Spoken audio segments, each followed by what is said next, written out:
Buenas noches, amables televidentes. Aquí estamos, como es costumbre, de lunes a viernes en este horario, nosotros llevar las informaciones, los comentarios, nuestra opinión sobre los hechos de actualidad, así como también hechos históricos que nosotros de vez en cuando, precisamente cuando la memoria histórica así lo requiere, también se los presentamos a todos ustedes. Hoy es martes, contamos ya a 11 del mes de mayo, año 2021. Vámonos de inmediato con las informaciones. De verdad que hay mucha preocupación, tanto en nuestro país como a nivel del mundo, por la situación de los precios de los alimentos, por la situación que tiene que ver por la escasez de alimentos. Incluso en el día de hoy, una información de la FAO, que es la Agencia de las Naciones Unidas para la Agricultura y la Alimentación, da cuenta de que 155 millones de personas en el mundo sufren en estos momentos la mayor escasez de alimentos, es decir, una situación de inseguridad alimentaria que se está generalizando a nivel de todos los países del mundo, pero como sabemos que es la realidad en los países llamados del tercer mundo, en los países como el nuestro. Entonces, esta situación es sumamente preocupante y las Naciones Unidas, a través de su Agencia para la Agricultura y la Alimentación, está dando esta voz de alerta, está dando esta advertencia. 155 millones de personas en el mundo sufren la mayor escasez, la mayor inseguridad alimenticia desde el 2015 para acá, y todavía pensamos de que esto va a seguir agudizándose, por lo cual es necesario, y desde inicio de la pandemia hemos venido diciendo en este programa que los países ricos tienen que tener un poco de humanidad, no pueden ser tan perversos, no pueden ser tan crueles contra los países más necesitados del mundo. Fíjense cómo anda el presidente de Argentina, Alberto Fernández, en una gira por Europa, buscando que los países del viejo continente de Europa, con los cuales su país de América del Sur, Argentina, tiene una deuda que, según él mismo, es impagable. Y es incluso lo que hace más de 35 años o 40 años planteó ese gran visionario de la política y del mundo, ese gran líder, Fidel Castro Ruz, cuando declaró que la deuda la deuda externa, pues así mismo sería eterna para toda la vida, porque es impagable, porque no hay la manera de que los países subdesarrollados, los países pobres, puedan pagar una alta deuda que, a fin de cuentas, hace tiempo que la pagaron. Lo que pasa es que los intereses son cada vez más bestiales, son cada vez más altos, y entonces los países subdesarrollados nunca van a terminar de pagar esta enorme deuda a la que lo han sometido las grandes potencias del mundo, como Estados Unidos, como Inglaterra, como Francia, o la misma España, que utilizan organismos como el Fondo Monetario Internacional, el Banco Mundial también, para de una u otra forma extorsionar, manipular a los países subdesarrollados y así de esa manera también colocar gobernantes que les sean afines. Y esa es la política neoliberal que se ha impuesto a nivel del mundo, y en países como el nuestro, solamente los países que no han querido someterse a esa política neoliberal y que han enfrentado a esas grandes potencias tienen niveles de desarrollo acorde como lo plantea las Naciones Unidas en lo que es el programa o el índice de desarrollo humano que estableció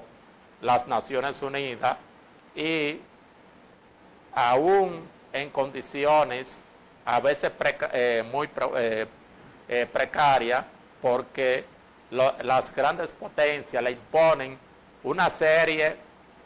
de medidas, incluso le realizan un bloqueo a esos países, como el caso de Cuba, el caso de Venezuela, el mismo caso de Nicaragua y otros países. Fíjense que los Estados Unidos y Europa, gran parte de los países de Europa, también han querido imponerles ciertas trabas a naciones también desarrolladas, que no les son de sus afectos, como es el caso de China o el caso de Rusia. Pero ya esas grandes naciones tienen con qué responderles a los Estados Unidos, a Inglaterra, a los países de la Unión Europea. Y por eso hemos visto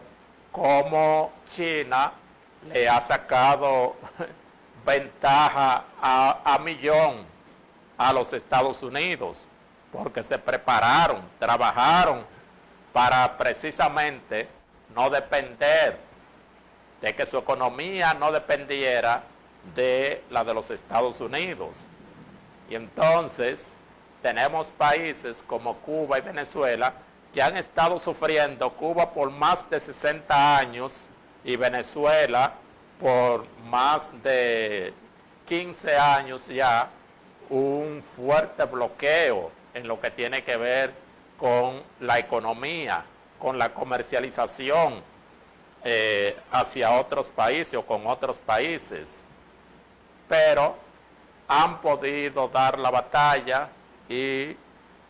seguirán buscando la manera de salir hacia adelante sin tener que vender su soberanía a potencias extranjeras. En el caso nuestro, la República Dominicana, vemos cómo lamentablemente cada día más los productos comestibles, los alimentos, se alejan de la canasta familiar, de los más humildes, de los más pobres, porque es que las alzas de los artículos de primera necesidad son constantes. El fin de semana veíamos al presidente de la Asociación de Comerciantes de la República Dominicana, el señor Iván, decir que a partir de ayer lunes, en esta semana, otra vez los productos de la canasta básica sufrirían un aumento de un 15%, pero eso lo estamos viendo toda la semana, aumento de los alimentos, y advertíamos al presidente de la República, a las autoridades actuales, de que deben hacer hincapié en lo que tiene que ver con los alimentos, en lo que tiene que ver con la producción agrícola, la producción alimentaria, es decir, la seguridad alimenticia de la República Dominicana, porque eso fácilmente se convierte en una situación explosiva. Eso es lo que fácilmente saca a la gente para la calle. Y entonces hay que poner mucha atención a esa situación, porque hay muchas personas que la están pasando muy difícil, muy mal aquí en la República Dominicana. Y entonces, tal como señalábamos en días atrás, vienen unos vivos, mafiosos, ladrones, que se aprovechan hasta de los planes sociales que son de asistencia para los más necesitados, para los pobres, y les roban esos chelitos, les roban lo que le corresponde de alimentos a través de las tarjetas de planes sociales, y ya ustedes ven un fraude que ronda los 300 millones con la tarjeta, los programas, eso de quédate en casa y así por el estilo, lo de la tarjeta de solidaridad o los planes sociales en sentido general. Lo cierto es que un fraude de más de 300 millones, oigan eso, solamente a una persona con su tarjeta le aparece que gastó 4,000 pesos en canela. Fíjense hasta dónde llegan esos barbarazos, ladrones. Y eso, lo lamentable es que lo hacen unos estafadores que tienen algún tipo de acceso a el manejo de las tarjetas y clonan las tarjetas, pero en combinación con comerciantes, algunos colmaderos, otros comerciantes de cierto nivel, pero a fin de cuentas todos para asaltar a los más pobres. Qué lamentable esa situación. Uno sigue viendo la situación también en otro aspecto de los tantos accidentes que ocurren en nuestro país. En el día de hoy, esta tarde, se informa de un lamentable accidente en Puerto Plata, y este accidente en el municipio de Altamira, Puerto Plata, pues causó la muerte a 3 personas y 2 resultaron heridos. Eso fue al volcarse un camión en la carretera de Altamira, ahí en Puerto Plata. Y en la capital quizás no hay muertes, pero un accidente de 6 vehículos en la autopista 6 de noviembre, que es la que conduce desde Santo Domingo hacia el sur del país, San Cristóbal, Baní, todos los pueblos del sur. 6 vehículos involucrados en un accidente en la tarde de hoy. Ahí hay un tapón interminable, según las informaciones, por este accidente de tránsito ocurrido en la autopista 6 de noviembre, lo que tiene que ver con el tramo Santo Domingo-San Cristóbal. Pero lo lamentable es ese accidente ocurrido en Puerto Plata, que costó la vida a 3 personas y 2 resultaron heridas. Y el fin de semana, una noticia que todos hemos lamentado, la muerte de 3 niños ahogados en la ciudad de Puerto Plata, ahí en la provincia de Puerto Plata. 3 niños, entre ellos 2 hermanitos. Muy lamentable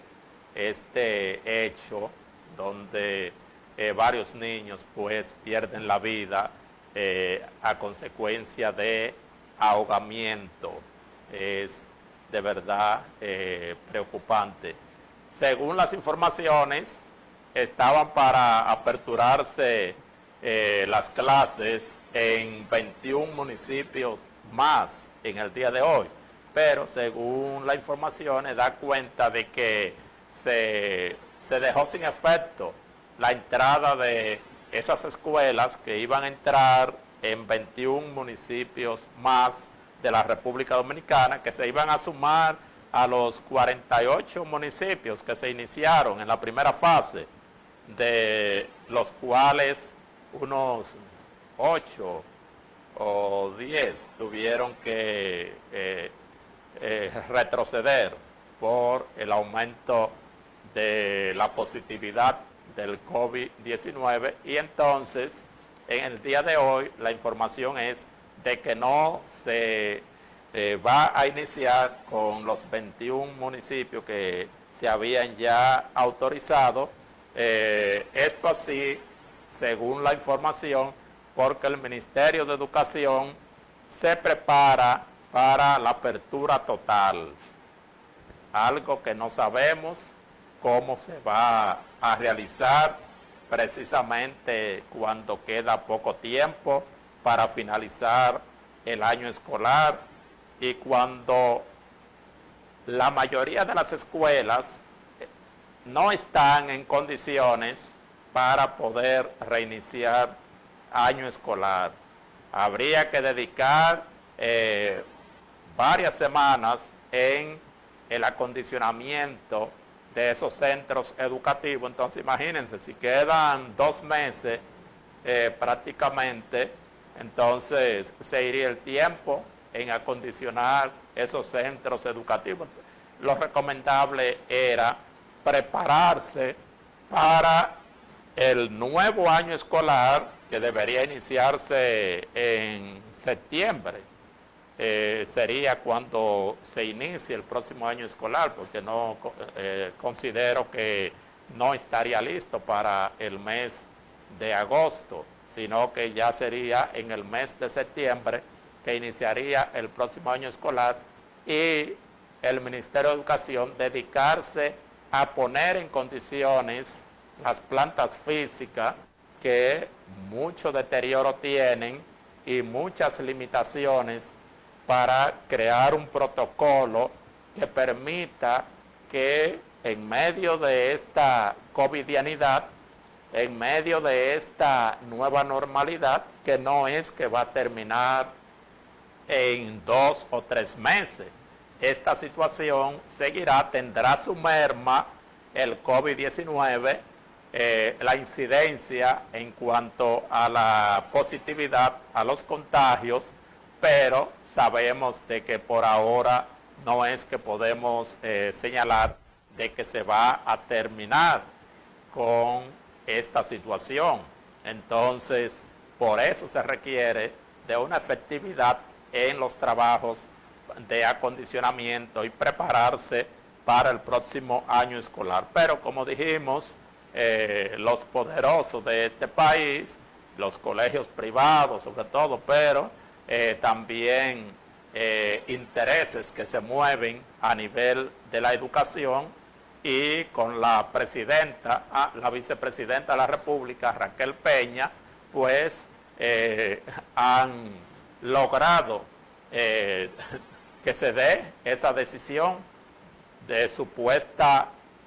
apertura del año escolar en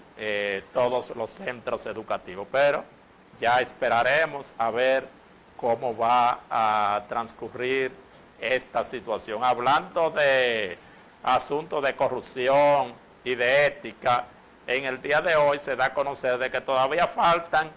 400 funcionarios públicos por hacer su declaración jurada de patrimonio. Aún no lo han hecho, y fíjense, ya pronto van a cumplir 1 año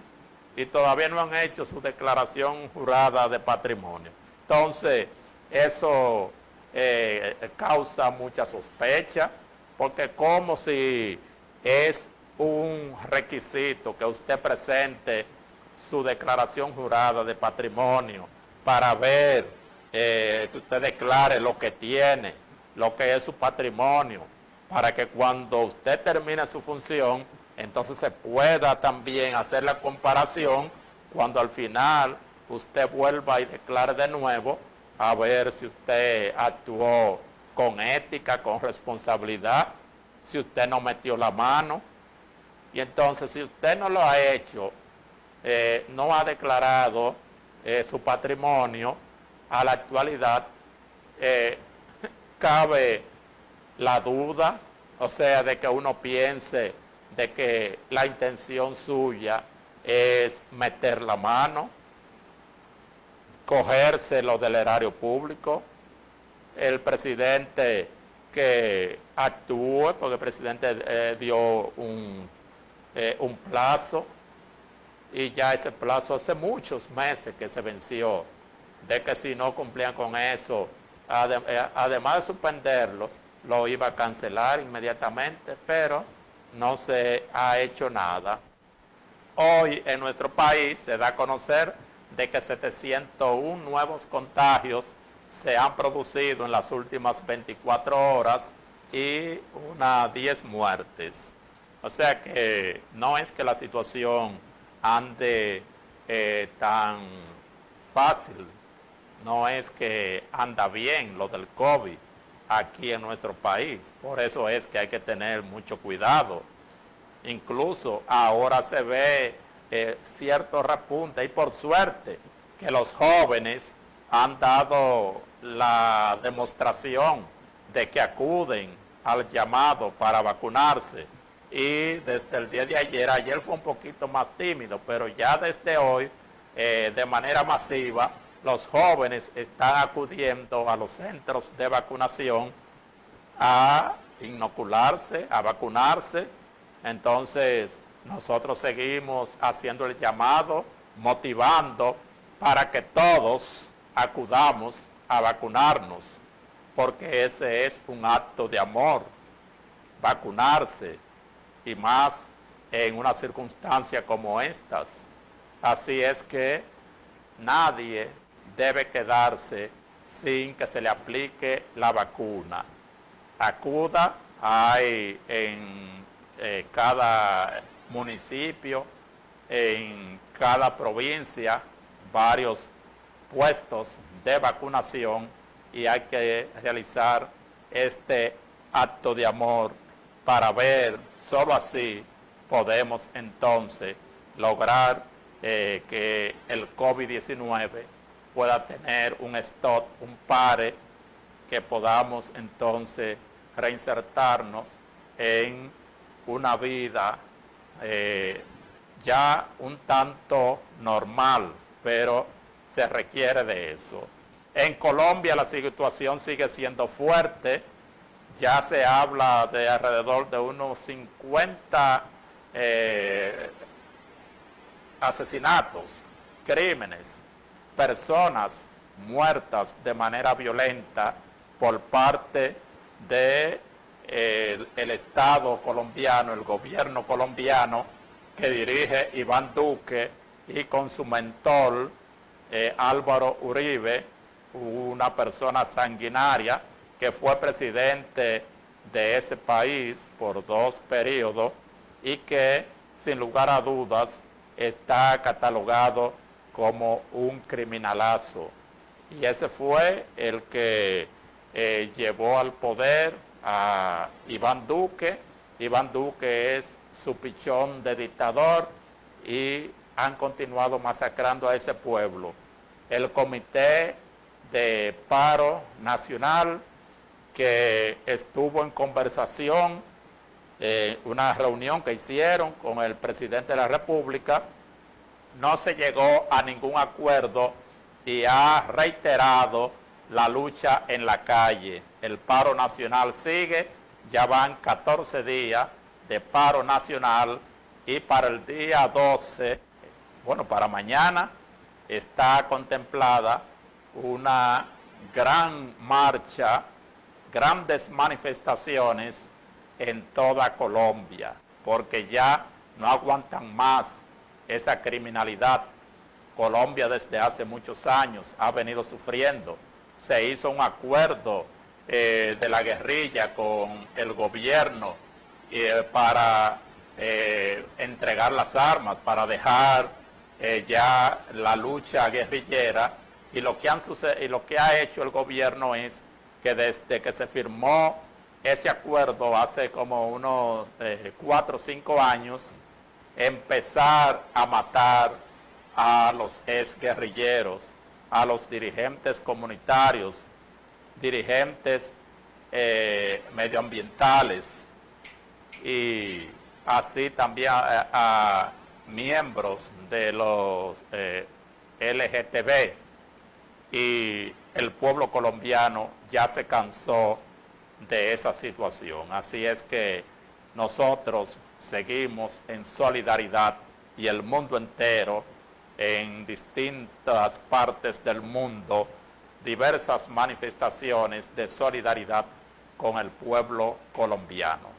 Hemos concluido. Mañana volveremos a estar con todos ustedes en esta forma de hacer información con la verdad en las manos. Buenas noches, hasta mañana.